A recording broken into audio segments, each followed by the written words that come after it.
self-defense, taekwondo purposes. You're going to want to stretch, make it a habit. So if you're going to make this your routine, make it simple, make it fast, make it effective. There's no point in stretching if you're not even doing it for effectiveness. If you're doing it just to blow through. So the first one you're going to want to start with is touching your toes. Basic, doctor asks you to do it. Can you touch your toes? Are you even possible? If not, that's okay. Honestly, Rome was not built in a day. So if all you can get is here, good. If that hurts, good. Once you get to that point where you feel it stretching and burning in here, that's when you do this. I gotta go a little further. You force yourself to go a little further. You can use a rag. I use the back of my legs. You can use a rag, put it underneath your toes and pull. But if you notice, when I get to the point where it pulls for me, I grab the back of my feet and I get into the stretch more than my body wants to go.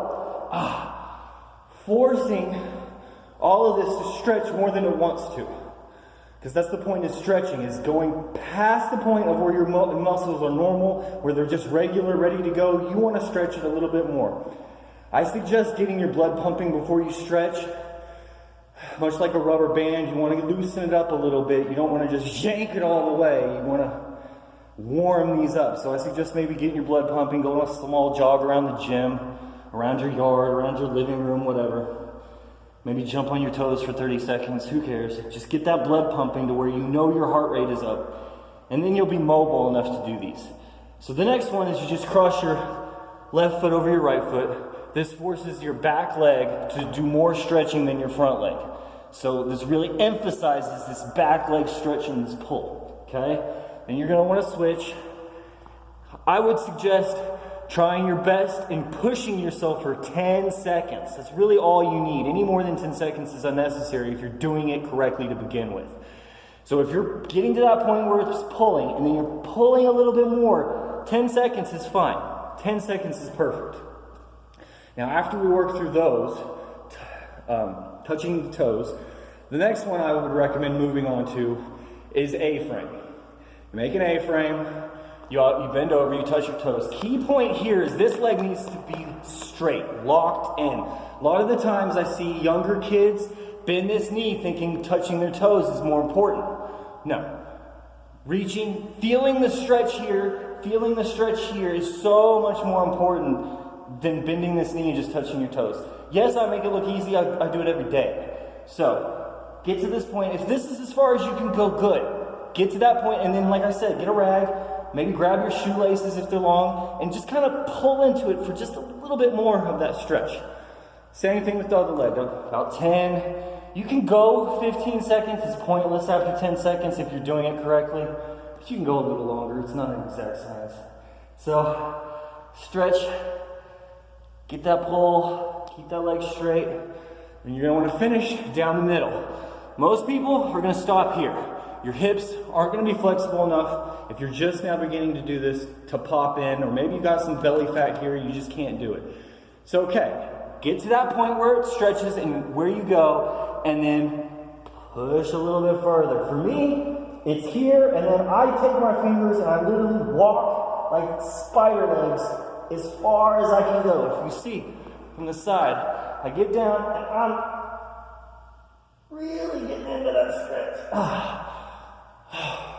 Because the last thing you want when you stand up to fight is to pull something because you weren't stretched enough. Like you kick, well, you need to stretch. After we do the lower body, I would suggest finding a wall and maybe doing some calf stretches. I prefer the wall, getting right up on it and just kind of letting your foot dig into the wall and stretch. You can do them just like this too. It stretches it just as effective almost, but not quite for me. I have ankle mobility issues from some injuries, so very specifically this left ankle for me, I've got to really get a stretch on that if I want to be mobile. Next, I would say kind of loosen up, but stretch your arms. This is a good one to get all this stretched right in here. I would say warming up is more important than stretching. once you've gotten to that point that you have the mobility, that you can stretch, period. Because until you get to the point where you're just like, boom, easy peasy, when you're still struggling here, that's when stretching is super important. You need to stretch. If this is as far as you go, you need to stretch every day. Make it a routine before you exercise. If this is as far as you can go.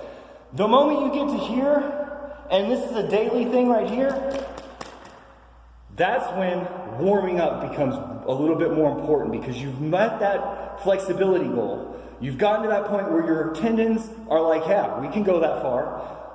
So what now? Well, once you get to that point where the tendons can go that far, that's when you're going to want to warm up. I said pre-warm up. Well, the pre-warm up is just a light jog before you stretch. After you stretch, you're going to want to get a little more intense.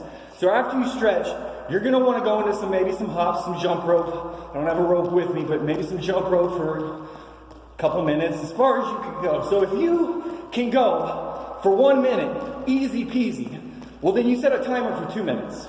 And if you can go for 2 minutes, easy peasy, you set the timer for 2.5, 3 minutes.